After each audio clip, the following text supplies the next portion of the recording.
punto que yo toqué, que por qué, o sea, nosotros, o sea, como cristianos, quizás cuando nosotros no conocíamos esto, lo hacíamos por ignorancia, pero ahora que nosotros conocemos y sigamos haciendo esto, ¿qué es lo que va a pasar? Bien, en primer lugar, hermano, usted está en la verdad cuando menciona los orígenes de los sacrificios, el paganismo, todo eso es verdad. Mi pregunta es, ¿hemos sacrificado a alguien delante de esos árboles? O sea, nosotros no. Pero, por ejemplo, cuando ellos hacían ese sacrificio, dice que llevaban cosas, o sea, que ponían bajo los árboles. Sí. Y aún, o sea, aquí hay la explicación que según ellos representaban, o sea, cosas, o sea, como regalos que ellos tenían. Pero, o sea, esos regalos representa como los placeres. Eso era lo que representaba en eso. Entonces, ¿a quién era, o sea, lo que ellos estaban haciendo allí? ¿Era a Dios o a Satanás? Bien, a Satanás. Exactamente. Sí. Entonces, todo lo que había era, no era, Muy o sea, bien. agradable ante los ojos de Dios. Muy bien, estoy de acuerdo, hermano, que ellos hacían eso y eso no agrada a Dios. Eran sacrificios humanos, era paganismo puro. Mi pregunta es, hoy día en nuestro contexto, ¿pasa lo mismo? ¿Los regalos que están ahí son para Dios, para Satanás o para nuestros hijos? O sea, son para ¿Los árboles hijos. que están ahí son para adorno o para sacrificar a otros seres humanos? Esas distinciones son importantes. Porque una cosa es exégesis, sacar el significado para afuera. Y otra es eisegesis, dar a la cosa lo que nosotros queremos ver. Y podemos ver lo que sea. Por ejemplo, ¿eso es bueno o malo? Como lo use uno. Sí, pero si vamos a tomar en cuenta ese asunto del árbol, aquí está algo que fue dedicado al diablo. Aquí está una pirámide con un ojo que es totalmente pagano, masónico, diabólico. Y mi pregunta es, cuando me den un billete de $1, ¿lo voy a quemar? Es diabólico. Aquí está, no estoy hablando de algo que me dijeron. Aquí está, con todas las letras. ¿Ok? Y no solamente eso, habla también aquí en latín, novus ordo seclorum, que es la nueva era. Está en latín, una cosa antigua que fue George Bush, el padre, el que empezó a hablar esa terminología mundialmente. Entonces, por eso yo voy a deshacerme de un billete de $1, porque trae todo el simbolismo pagano. Aquí están. Pagano aquí, pagano allá, pagano aquí adelante. Ok, entonces, quiere decir que entonces podemos seguir con la tradición. No, al rato llegamos a las conclusiones. Al rato llegamos. Cuando hablamos de tradiciones, no podemos confundir, hermano. Tradición significa hacer lo mismo que hacían. Yo creo que si usted tiene un árbol y en este árbol usted está sacrificando y ofreciendo regalos a Satanás, esa es una tradición, está haciendo lo mismo de atrás. Pero al rato regresamos aquí. Hermano Abel. Sí, estamos, como dice Efesios 5, que vamos a comprobar lo agradable a Dios, ¿verdad? Estamos en esa postura, ¿cierto? Sí.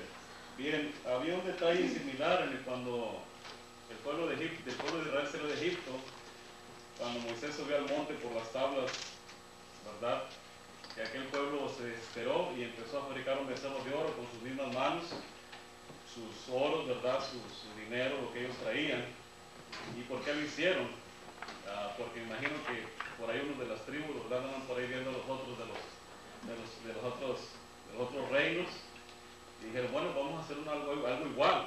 Y fabricaron ese becerro de oro que fue abominación a Jehová, ¿verdad? Entonces, yo tengo una cita bíblica que ha sido mi parteaguas, a mi marca, ¿verdad? Yo no estoy libre de pecado, mucho menos, ¿verdad? Soy humano, sencillo y simple. Pero vamos a compartir en Efesios 2. Y me gusta mucho porque esa lectura marca una diferencia total. ¿En qué debemos de ser, verdad? Dice, y Él os dio vida a vosotros cuando estabais muertos en vuestros delitos y pecados. Dice, en los cuales anduvisteis en otro tiempo. Y me gusta mucho esta frase, siguiendo la corriente de este mundo. Y yo pudiera preguntar a todos aquí, ¿cuál es la corriente de este mundo? qué significa la corriente de este mundo. Yo tengo un punto muy personal, esto es personal, ¿verdad? Pero a mí la corriente de este mundo es lo que todo mundo hace allá afuera.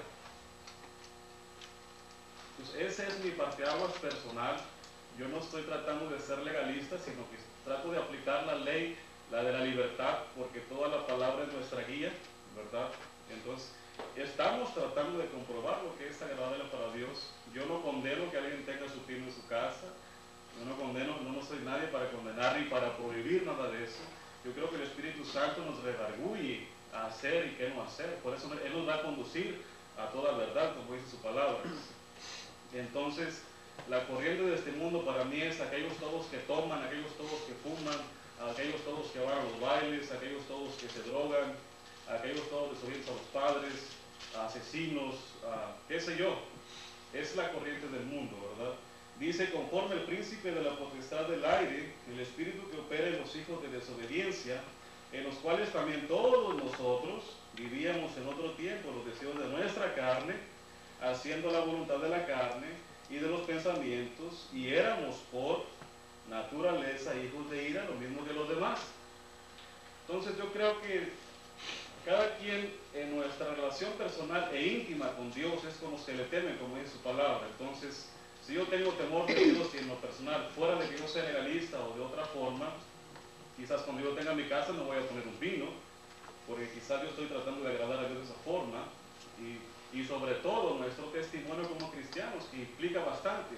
De nada me sirve a mí guardar tanta reverencia y mi testimonio en el trabajo está por los suelos, o mi relación con mi esposa va a estar de cabeza, o con mis hijos. Entonces, son cosas balanceadas que debemos de tomar en cuenta, pero para mí en lo personal este versículo es clave en diferenciar somos o no somos, cristianos o impíos, ¿verdad? Pero ese es punto de vista personal que yo comparto con ustedes con la intención de que comprobemos lo que es agradable a Dios.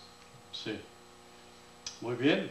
Entonces hemos escuchado al hermano Casimiro, al hermano Abel. ¿Alguien más quiere participar? Si no hay otra opinión, vamos a entrar en conclusiones. ¿Qué pasó? Sí. También, pues, cuando estudiamos el Antiguo Testamento y en relación a la diosa Luna, aquella mujer que le rendían culto, y me llama mucho la atención, ¿no? Porque hoy acaban de abrir una tortillería. Y ahí ahí nosotros vemos en el Antiguo Testamento que eran hombres que usaban masas, ¿no? Y sabemos nosotros que el Dios de los paganos era el Dios Sol. Entonces, mayormente si nosotros empezamos a aplicar todas esas cosas, entonces tenemos que tener cuidado también de no comer tortillas, ¿no? Porque pues sí, aún allí, eso es pagano. Sí, hermano, usted acabó de hablar, usted acabó de hablar lo que yo iba a compartir. Pero qué bueno que usted también sintió lo mismo. Porque yo pienso que si nosotros, hay algo que la palabra de Dios, y debemos de calificar nosotros dos cosas, ¿sí? Que es la mundanalidad y la santificación. De ahí nosotros nos toca, nos corresponde a nosotros, de acuerdo a la santa palabra de Dios, cuando Pablo habla de nosotros ser separados del mundo, porque nosotros ya no estamos bajo la ley, estamos bajo la gracia de Dios. Nosotros, cuando se trata de hacer concesiones doctrinales, yo pienso que debemos nosotros defender, como dijo el apóstol Pedro, dijo Pedro que nosotros debemos prepararnos para cuando sea necesario defender nuestra fe. ¿Sí? En cuestión de concesiones doctrinales, tenemos nosotros que ser, pues, levantar la bandera y establecer los principios, los parámetros bíblicos. Pero de acuerdo a este tipo de cuestiones, sí, tenemos dos mandamientos mayores y supremos. Es amar a Dios con toda nuestra mente, con todas nuestras fuerzas. Dice la palabra de Dios, y amar a nuestro prójimo. Mi pregunta es, ¿por qué a veces hacemos tanto enfoque en cosas minuciosas cuando a veces no estamos practicando los dos mandamientos supremos de Dios? Muy bien, hemos escuchado 3 expresiones. Yo creo que para ganar tiempo vamos a empezar a llegar a las conclusiones. En primer lugar, durante mucho tiempo yo estuve mirando levantar y después le